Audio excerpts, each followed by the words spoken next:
大家好，我係鄭永信，2025年立法會九龍西直選5號候選人。過去幾年，我同民建聯九龍西團隊一直踏實耕耘，為居民解決一個又一個嘅難題。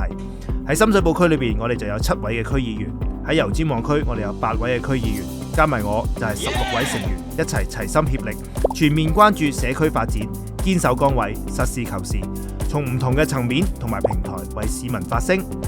我哋有政績、有承擔，係市民最值得信賴嘅團隊。喺房屋方面，我哋成功推動政府增加公營房屋供應，將公屋輪候時間喺3年裏邊由6.1年縮短到去5.4年，更加爭取到興建2萬個過渡性房屋、3萬個簡約公屋，合計5萬個嘅單位，讓到基層家庭看到上樓嘅希望。未來我哋會繼續優化香港房屋階梯，推動增加公營房屋、居屋同埋首置盤供應等，讓到居民實現安居樂業。九龍西係全港劏房最集中嘅區域，由我牽頭成立嘅告別劏房行動，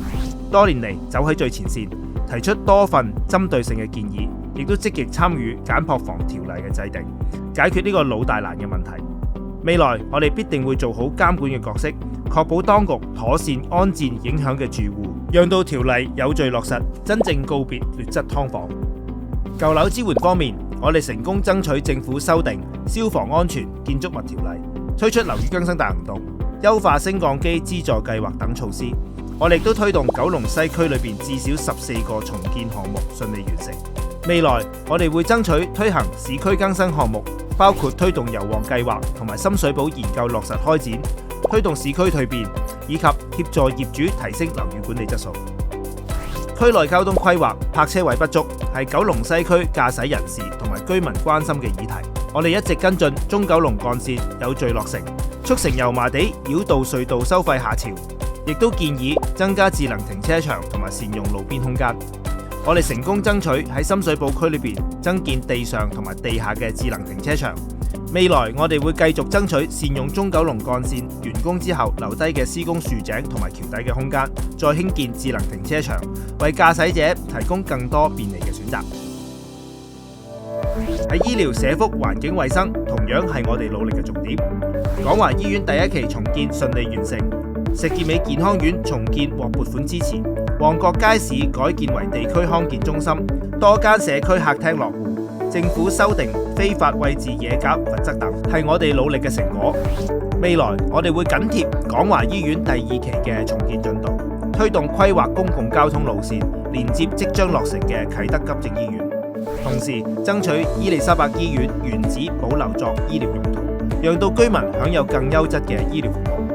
我哋亦都會繼續跟進野鴿滋擾、冷氣機滴水、店鋪阻街等嘅衛生問題，為大家建設一個潔淨舒適嘅社區。推動本港多元產業發展，帶動地區經濟，係我過去4年一直致力嘅工作重點。作為大型體育活動事務委員會嘅副主席，我成功推動超過60項國際體育賽事同埋活動喺香港舉行，促進本港體育盛事化嘅發展，亦都為運動員創造更多展示實力嘅舞台，讓市民近距離感受到世界級嘅賽事魅力。作為香港體育學院副主席，我深信運動員支援係體育發展嘅核心之一。任內，我促成政府提升對運動員嘅資助，並強化運動醫學同埋科學嘅應用，為本地運動員提供更專業、更全面嘅訓練環境。喺文化藝術方面，作為西九文化區董事局嘅成員，我積極推動引入多元文化藝術嘅展覽，讓到市民可以欣賞到世界級嘅藝術作品，同時支持西九品牌項目走出香港。好似音樂劇《大狀王》喺北京同上海等地巡演，貝聿銘展覽展開全球巡迴等，讓到世界認識香港藝術創作同埋策展嘅實力。喺旅遊推廣方面，我建議政府應該要把握中東市場嘅潛力，打造穆斯林友善嘅旅遊城市。相關建議亦都獲得積極回應。政府今年啟動餐廳清真認證資助計劃，我亦喺4月成功舉辦本港首個戶外清真美食節，喺尖沙咀匯聚多家清真嘅商戶，推廣清真飲食文化，同時帶動地區消費。面對消費模式嘅轉變同埋產業結構調整嘅挑戰，我哋唯有發展多元化嘅產業，先可以推動經濟持續向前。過去我一直聚焦推動文體類融合，我策劃咗本港第1個香港故宮文化博物館舉辦嘅國際劍擊表演賽，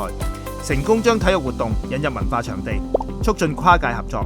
此外，我亦都推動喺尖沙咀文化中心舉辦熊貓主題嘅嘉年華，讓到市民了解熊貓文化，並且吸引大量嘅遊客參與，促進文化交流同埋旅遊發展。未來4年，我會繼續推行相關嘅工作，善用九龍西嘅文化藝術同埋體育資源，引進更多國際賽事同埋活動，為地區注入新嘅動力，讓到九龍西以至整個香港變得更加有活力，更加有吸引力。